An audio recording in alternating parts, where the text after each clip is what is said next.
Good afternoon. This is Carolyn, and welcome to Scrapbooking with a Twist. We are going to make our embellishment for the September Forever Faith swap, and it could be anything face-based around about Christmas. So I decided I was going to do a manger scene. And as you can see, they're not going to all be exactly alike, different ribbon, different colors, but they're all alike as far as the pattern is concerned. So let me show you what I used. I used my little bitty tiny star punch for these stars. I used this this die cut that I had gotten at at the Tall Mouse booth in at the scrapbook convention, and I think this came with it. And I cut one or two of these, and I decided to cut this star off, that I wanted something bigger, and I was going to make some dimension there, and so I was going to cut that star off. And I cut a couple of these, and then it just disappeared. I went to do something, came back, and it had misappeared, as Ginger would say. I looked all over this house, under everything, all over the floor, in every, I looked and looked and looked and looked. I finally just said, forget it. I drew them and fussy cut them. And sure enough, went over to do something else after I was totally through and found it. It had stuck to a paper that I was using as a shim. This, this is the set of ovals that I'm using. And they are stitched ovals, which I didn't particularly need the stitching on this, but it was the set of ovals that I have. These are kind of that rough edge, and I didn't want that. I kind of was going for a little bit more, I don't know, elegant, or I don't know what I was going for, but I didn't want those edges. So I cut just a solid white out of some really good heavy cardstock. I'm going to move these for right now. I just cut a solid white out of the biggest one of those stitched ovals. Then I used the largest and the next one to it and cut them out as a frame. Now, they don't always fit exactly, and if I get it on there right, they do fit exactly. That was a false statement. It's a matter of getting them on there perfectly. If I don't, I just trim it a little, and nobody ever knows the difference. So I'm going to go ahead and glue this on. I think I'll go ahead and trim this down. I have these most wonderful little scissors. This pair, as you can see, just has the tiny little curve. And then this pair is completely straight. I got these when we have the Fort Worth Stock Show and Rodeo here at Fort Worth. There are some people that have a booth there every year, and they sell scissors. I have my sewing scissors. I have these two little pair of scissors. My fussy cut scissors are all from them because they are amazing. Okay, so that's cut. So I'm going to glue these two things on, and while I'm doing that, I'm going to do the twist today. So the twist today was a quote from Priscilla Shirer. If you don't know who Priscilla Shirer is, you need to get to know Priscilla Shirer. Just Google her. She does all kinds of conferences. To me, her teaching is just amazing. We did one as a ladies' Bible study, and we met like twice a month, I guess it was, and I think it was Elijah, and it was just absolutely amazing. But this is just a quote from her, and it says, "Your children can run from you. They can run from their upbringing, from church, but they can never run from your prayers. Just keep on praying." And I thought, that is a powerful statement, and it is so true.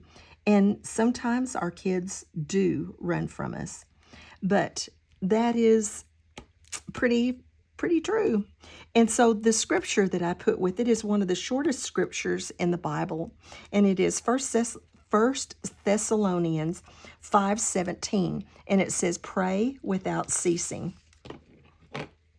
And I say this all the time, but we can never give up and we can never give out.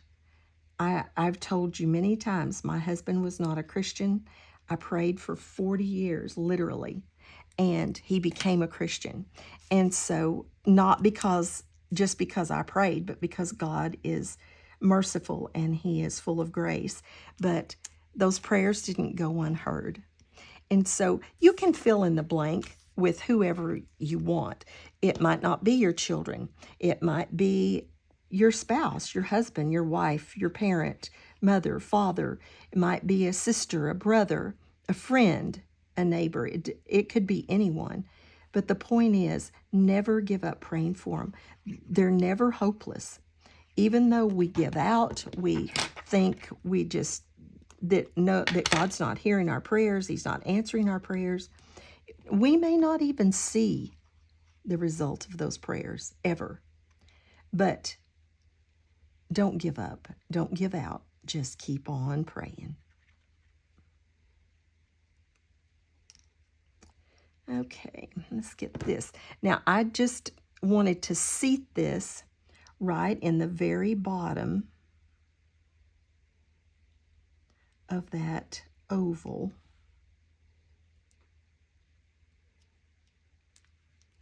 Let it come up out of there.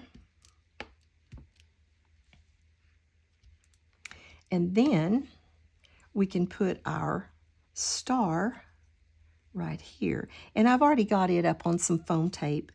We can put our star right there over our manger. Took a long time to cut all of this out. And I didn't, like I said, I didn't have enough of anything to do it all exactly alike. But it did take a while to get it cut out. But it's pretty easy to put together. And then we're going to just tuck this believe right up here, right at the top of the star.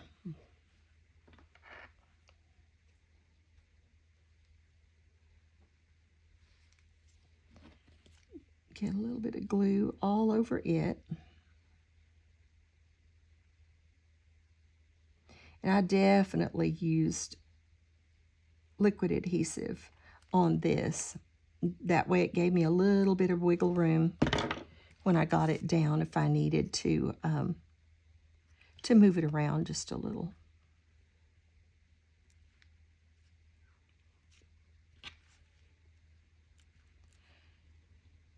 There we go. All right. And then I didn't put you through the misery of watching me make these bows. I have huge hands. Ginger's always talking about her hands and how tiny they are. Well, I do not have that problem. I got my daddy's hands, and my hands are huge. And so I just took a needle and I whipped them. It was really pretty easy. I do need to trim a little here and there to give our little straight pieces a little, not quite as long. Whoops, it needs to be slanted a little more. Let's try that. And I just used a dot of tacky glue, and I think if somebody decided they wanted to take that bow off, that it would come off just fine. I think it would come off if you didn't want it on there, if you decided that was too thick. But I thought these would make pretty, let's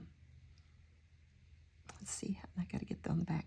I thought this would make a pretty tag for a really special gift if you didn't want to use it in your scrapbook, or if you wanted to make a card. You've already got your card made, just put it on your card base.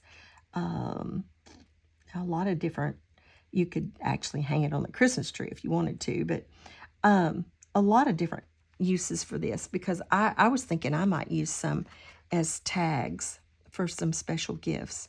A basket and put this on it, I think would be really pretty. and put, you know, to and from, everything on the back. Okay, let's get that put away. And then I wanted to put just a couple of little stars around, just to kind of break that back. And then I put one up in the middle of the bow just to draw your eye up there. I felt like it needed just a touch of blue up there. So we're going to put one right down here, put one somewhere up there, and put one in the middle of the bow. Just like that.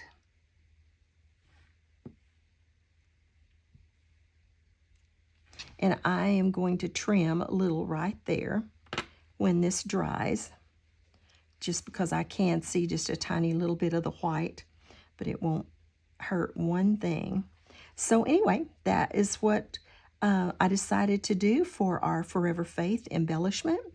Hope you liked it, and hope you enjoy the Forever Faith embellishment swap. Thank you for dropping by today. I always appreciate you dropping by my channel. I love your comments. So if you liked it or liked the twist, I love your comments. Give you a little close-up here. So I just thank you so much. You could have chosen to be anywhere, and you chose to be with me, and that humbles me. So have a blessed day and be a blessing to someone else.